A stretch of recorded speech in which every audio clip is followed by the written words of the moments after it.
వృషభ రాశి వృషభ రాశి వారికి ఈ వారం రోజుల కాలాన్ని పరిశీలన చేసినట్టయితే 4 గ్రహాల యొక్క ఉనికి చాలా బాగుంది అని చెప్పచ్చు. ద్వితీయ స్థానంలో గురుగారు బాగున్నారు. అలాగే దశమ స్థానంలో శుక్ర రవిలు బాగున్నారు. ఏకాదశంలో శనిగారు బాగున్నారు.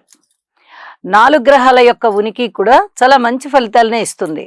కానీ ఇక్కడ చెప్పొచ్చేది ఏమిటి అంటే, దశమ స్థానంలో ఉన్నటువంటి రవి గారి యొక్క స్థితి సంచారము రాహుతో కలిసి ఉన్న కారణం చేత గాని, శుక్రాచార్యుల వారి సంచారము ఇటు రవితోనూ అటు రాహుతోనూ ఇద్దరితోనూ కలిసి ఉన్న కారణం చేత గాని ఇక్కడ అనుకున్నంత గొప్పగా ఫలితాలను ఇవ్వబోవడం లేదు.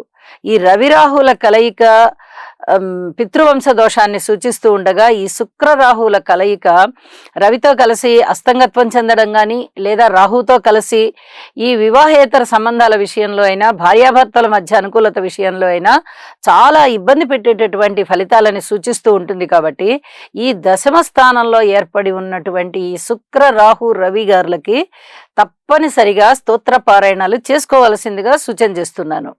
ఇక శని గారి యొక్క స్థితి కానీ, గురువు గారి యొక్క స్థితి కానీ చాలా అత్యద్భుతంగా ఉన్నాయి. మీకు మాట బాగుంటుంది, మీ వాక్కుకి మంచి పరపతి ఏర్పడుతుంది, గౌరవ ప్రతిష్టలు ఇనుమడిస్తాయి, కుటుంబ జీవితం బాగుంటుంది, సంపదలు పెరుగుతాయి,